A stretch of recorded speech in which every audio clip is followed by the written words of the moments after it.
आमे पूर्वरु दिल्ली रे सुल्तानी शासन विषय पढ़ुले। आम पढ़ी कुतुबुद्दीन ऐबक इल्तुतमिश एवं तांका झियो रेजिया किपरि दिल्ली सिंहासन आरोहण करथिले और शासन करथिले। आज आम पढ़ा गियासुद्दीन बलबन जे कि 1266 ख्रीष्टाब्द सिंहासन आरोहण कले एवं 1287 ख्रीष्टाब्द मृत्युवरण करथिले।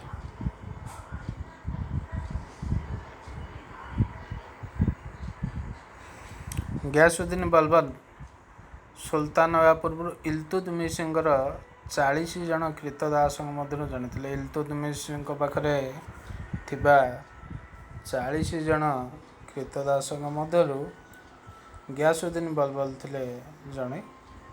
सिंहासन आरोहण करिया परे इल्तुतमिश सुल्तान पदवीर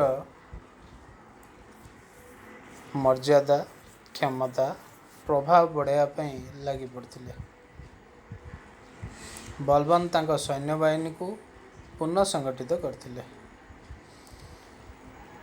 या छड़ा से केतेक गुरुत्वपूर्ण स्थान रे दुर्गमान निर्माण करथिले। से एक सुदृढ़ गुप्तचर संस्था गठन करथिले। गियासुद्दीन बलबन एक सुदृढ़ गुप्तचर संस्था गठन करथिले। कठोर पदक्षेप ग्रहण कर दिल्ली और दोआबर आखपाखरे थिबा अंचल गुड़िकर आईन श्रृंखला परिस्थिति को सुधारी पारथिले। गियासुद्दीन बलबन बलबनकर एक शक्तिशाली सैन्य बाहिनी थिला, जाफल से मंगल मानक आक्रमण उत्तर भारत को रक्षा कर पारथिले। बलबन तांका साम्राज्यर सुपरिचालना बा भल भाव परिचालना करिया पई शासन और सामाजिक क्षेत्र में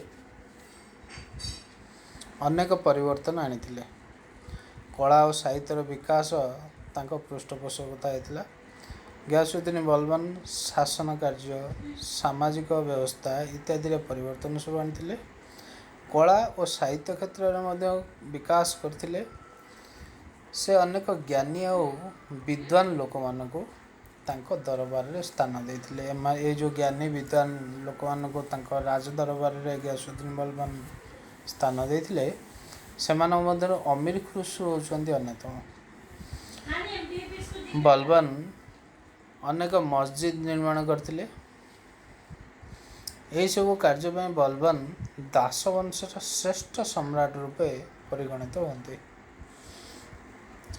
1287 ख्रीष्टाब्द मृत्यु होता। मृत्यु पर दासवंश पतन घटी। दासवंशर परवर्ती शासक माने गियासुद्दीन बलबन मृत्यु पर दासवंशर जो माने शासक होते से माने दुर्बल थिले। एणु दिल्ली रे खिलजी वंश शासन आरंभ होता।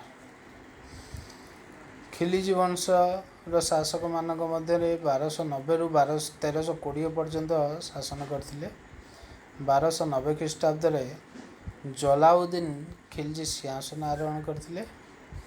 तांको परे तांको ज्वाई बा जामाता अलाउद्दीन खिलजी सिंहासन आरोहण करथिले।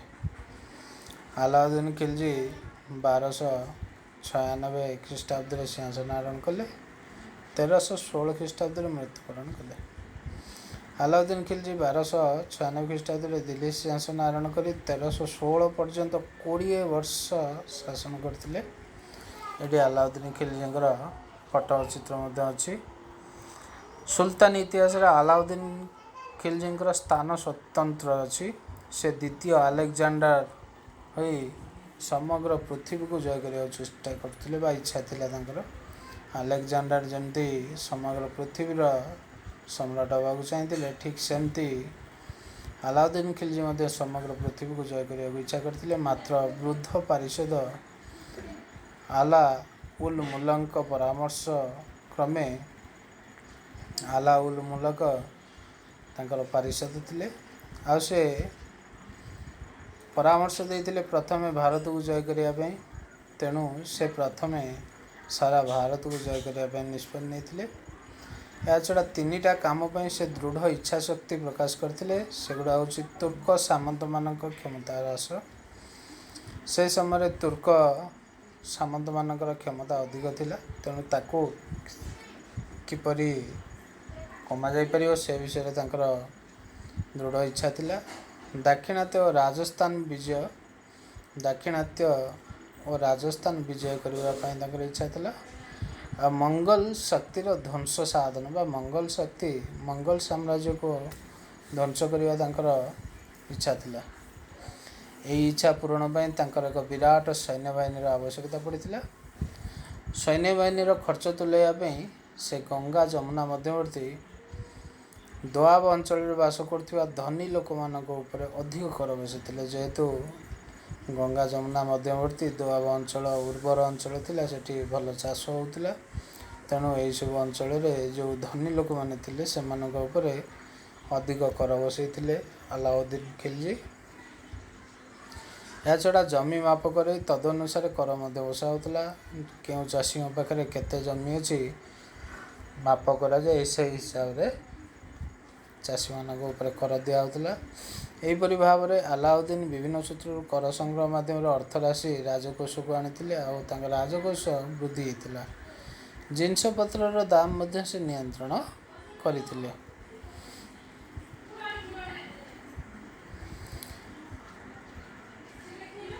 1299 ख्रीष्टाब्द अलाउद्दीन उल्गू खां और नसरत खां नेतृत्व एक सेनाबाहिनी गुजरात राजधानी अनिलवाला आक्रमण करने पठाई। 1299 ख्रीष्टाब्द अलाउद्दीन खिलजी 2 जन नेतृत्व गोटे सैन्यबाहिनी गुजरात राजधानी अनिलवाला आक्रमण करने पठाई। आ से 2 जन थे उल्गू खां और नसरत खां। यही सैन्यबाहिनी गुजरात और मालव जय करते। यापर अलाउद्दीन रत्तवर, मेवाड़, चित्तौड़ इत्यादि दुर्ग अधिकार करते।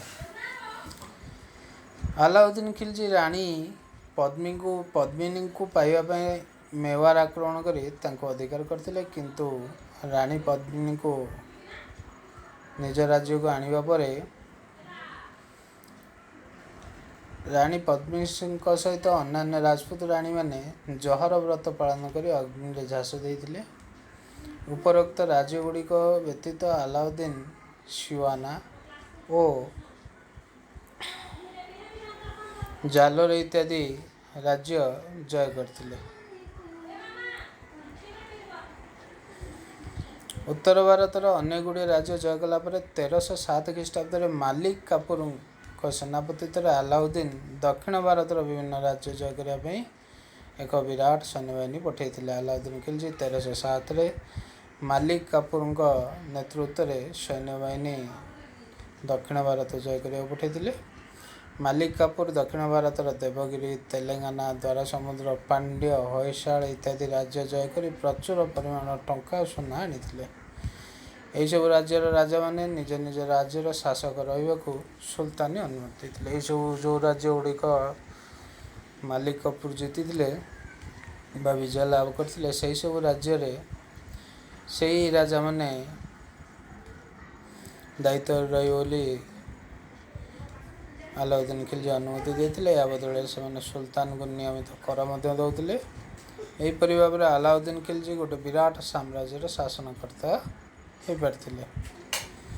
खिलजी वंशर शेष सुल्तान कुतुबुद्दीन मुबारक शाह को 1320 ख्रीष्टाब्द हत्या कराला। तांको परे नासिरुद्दीन खुसरो शाह दिल्ली सिंहासन में बसते। तांको तुर्क अफगान सामंत मैंने हत्या करते। स्थान में घाजी मालिक गयासुद्दीन तुगलक नुआ सुल्तान हो तुगलक वंश प्रतिष्ठा करते। यापर मोहम्मद बिन तुगलक विषय शासन अच्छी। मोहम्मद बिन तुगलक वंशर शासक थे। गयासुद्दीन तुगलक एक दुर्घटना मृत्युवरण करने पुओ जुना खां शासक होते, किंतु से नाम बदलाई तुगलक रखिथिले निज ना और दिल्ली सिंहासन आरोहण करथिले। से मोट 26 वर्ष शासन करथिले। तांकर अद्भुत प्रकृति और अभिनव कार्यकलाप से प्रसिद्ध थिले। तांकर अभिनव बा नुआ नुआ कार्यकलाप किछि थिला। तांका शासन विषय उत्तर आफ्रिकार आसथिबा आरब पर्यटक इबन बतुता विवरणी जो लिखिछन्ति। सेइथरु एई विवरणीरु सेतबेले भारतर अवस्था विषय जना पड़ते। मोहम्मद बिन तुगलक जने आदर्शवादी राजा थिले। तांकर तर्कशास्त्र, दर्शन, गणित, धर्मशास्त्र इत्यादि बहुत ज्ञान थिला। से जने सुप्रतिष्ठित कवि सहित साहित्यिक मध्य थिले। से दानशील व दान करथिले, सरल थिले, निराडंबर व्यक्ति थिले। मोहम्मद तांका साम्राज्य और जनसाधारण उन्नति पर अनेक योजना करथिले, किंतु तांकर दृढ़ मनोबल नथिबारु कौनसी कार्य ठीक भाव से चलै पार नथिले। तांकर निष्ठा और दूरदृष्टि और धैर्यर अभाव पई से जहाँ योजना करुथिले से सब योजना असफल होउतला। तेणु लोक माने आड़वाया राजा बोली कहथिले। मोहम्मद बिन तुगलक जो कार्य सब करथिले से कार्य गुड़िक मध्यरु किछि वर्तमान देखिबा।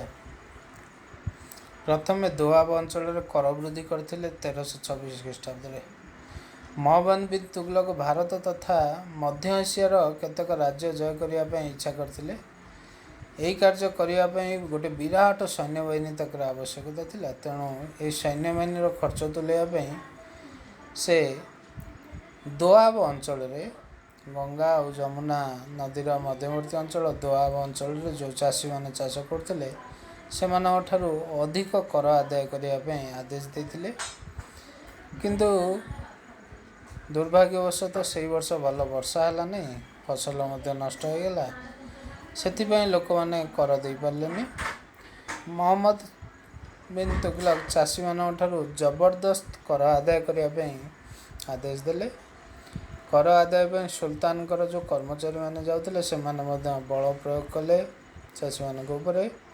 तेणु चाषी मैंने यही अत्याचार सब सही न पारि से जंगल को पलैले।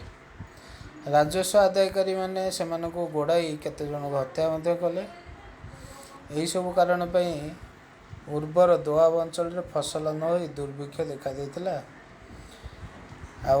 मोहम्मद बिन तुगलक निजर भूल बुझीपारी लोक मान क्षमा दे वर्धित कर आदाय न करने को आदेश देते। लोक मान चाष करने ऋण व्यवस्था कले। जलसेचन कूଅ खोलैले।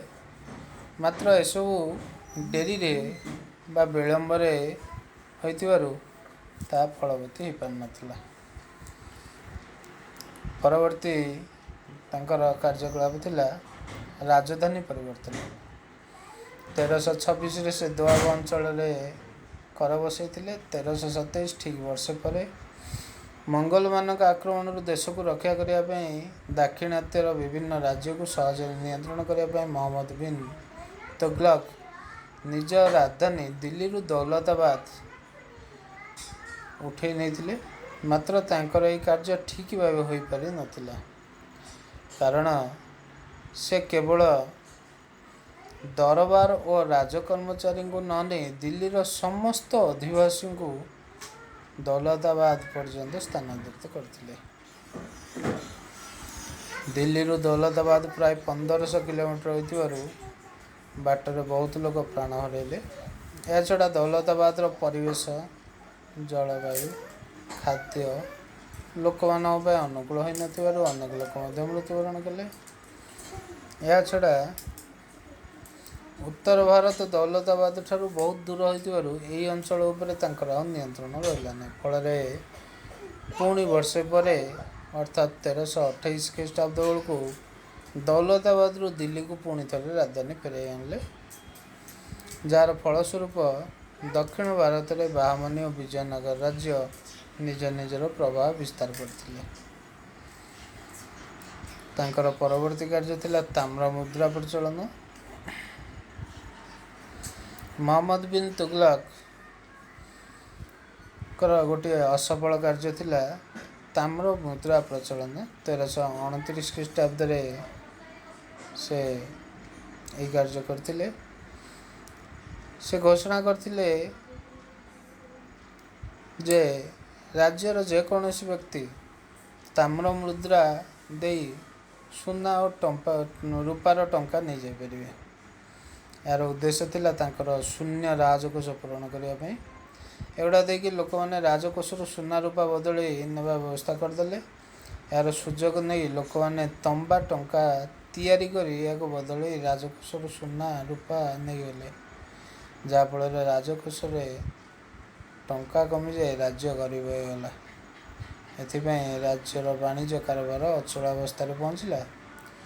ଦେଶକୁ ଆର୍ଥିକ ନିଅଣ୍ଟରୁ ରକ୍ଷା କରିବା ପାଇଁ ଶେଷରେ ସୁଲତାନ ତାଙ୍କର ଏହି ଯେଉଁ ସୁନା ରୂପା ବଦଳରେ ତାମ୍ର ମୁଦ୍ରା ପ୍ରଚଳନ ଏହାକୁ ପ୍ରତ୍ୟାହାର କଲେ ବା ବନ୍ଦ କରିଦେଲେ।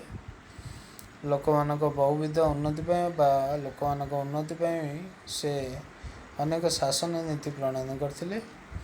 ମାତ୍ର ତାଙ୍କର ଦୂରଦୃଷ୍ଟି ଅଭାବରୁ ଏଗୁଡ଼ା ସବୁ କାର୍ଯ୍ୟକାରୀ ହୋଇପାରୁନଥିଲା, ଯାହାଫଳରେ ପ୍ରଜା, ସାମନ୍ତ, ଉଲେମା କହିଲେ ଧର୍ମଗୁରୁ, ଏମାନଙ୍କ ସହଯୋଗ ପାଇନଥିଲେ। ତେଣୁ ଇତିହାସରେ ସେ ଜଣେ ବିଫଳ ରାଜା ରୂପରେ ପରିଚିତ।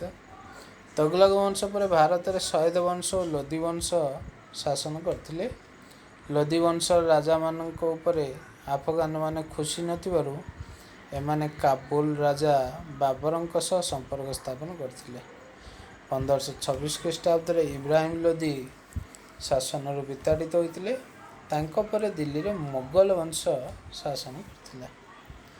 ଏହାପରେ ଆମେ